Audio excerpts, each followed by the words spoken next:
सुदेवसुतं देवं कंसचाणूरमर्दनं देवकी परमानन्दं कृष्णं वन्दे जगद्गुरुम्। আমরা 7 নম্বরটা এবার পড়ব, 7, 8 আর 9।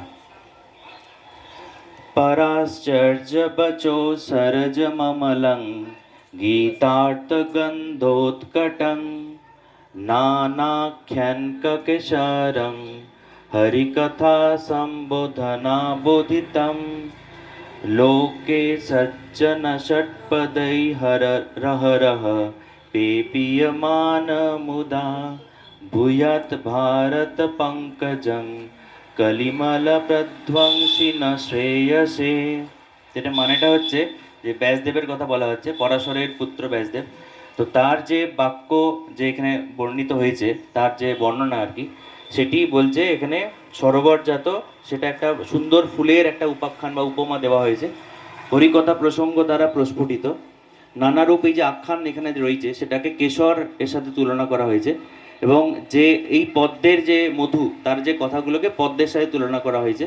এই পদ্মের যে মধু, সেটি আমাদের জগতের সজ্জন, মানে যারা সৎ চিত আনন্দ ওই পথে চলতে চান, সেই রকম মানুষই নিত্য পান করেন। মানে আমরা সেই পথের মধ্যে চলতে শুরু করেছি।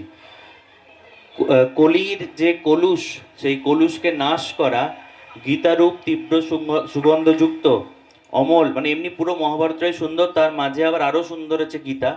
তো তারা যারা নিত্য পান করেন, তারা কলির থেকেও কলির যে কলুষতাকে নাশ করার চেষ্টা করছেন। এবং এই যে গীতারূপ পদ্ম, এটি আমাদের কল্যাণের কারণ হোক, এটি হচ্ছে এটির ব্যাখ্যা ছিল বা মানে ছিল। এরপরে 8 নম্বরটা, मूकं करोति वाचालं पङ्गुं लङ्घयते गिरिं यत्कृपातमहं वन्दे পরমানন্দমাধবম। সকলেই আমরা এটা জানি যে এত সুন্দর এই যে এত মধুতে ভরা এবং এত প্রাণ শক্তিতে ভরা, যে এই এই কৃপায় এই শাস্ত্রটি পাঠ করলে, বাক্যগুলি শুনলেও, সেটা যে বাকশক্তিহীন মূক ব্যক্তি, বোবা ব্যক্তি, তিনিও বাগ্মিতায় ভরে ওঠেন। মুখং কারোতি বাচালাং, মানে বাচাল পজিটিভ সেন্সে বলছেন এখানে, যে বাগ্মিতায় গুড ওরেটা তিনিও হয়ে যেতে পারেন।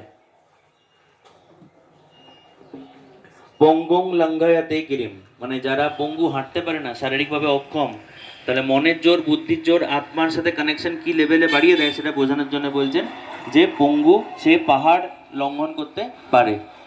আমি সেই পরমানন্দ স্বরূপ মাধবকে বন্দনা করি। একদম লাস্টে 9 নম্বর,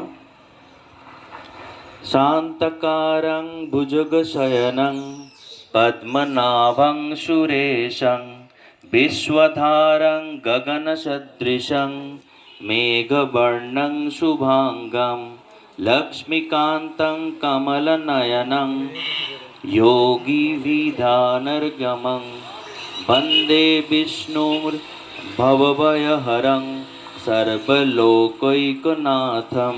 এটা 9 নম্বরটা। আর 9 এর সাথে 10টা একসাথে আছে, হ্যাঁ এটা একটু আলাদা আছে। 10টাও একসাথে পড়ছি। যৎ ব্রহ্মা বরুণেন্দ্র রুদ্রমরুত শৃণ্বন্তি দিব্যৈস্তবৈ বেदै সাঙ্গপদো ক্রমোপি নশদ দৈর্গান্তি यत्सामगा ध्यानवस्थित तद्गतेन मनसा पश्यन्ति यं यगीन यस्यान्तं न विदुषुरसुरगणा देवाय तस्मै नमः देवाय तस्मै नमः देवाय तस्मै नमः।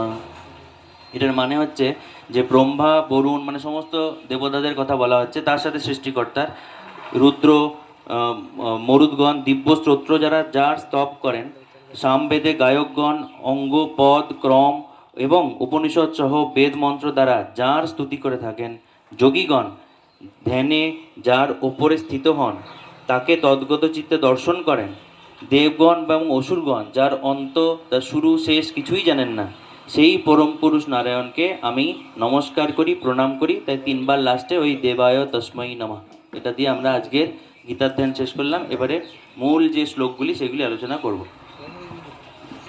আপনারা বরং এখানটায় চলে আসুন, আমি চাইছি উচ্চারণগুলো একসাথে করতে।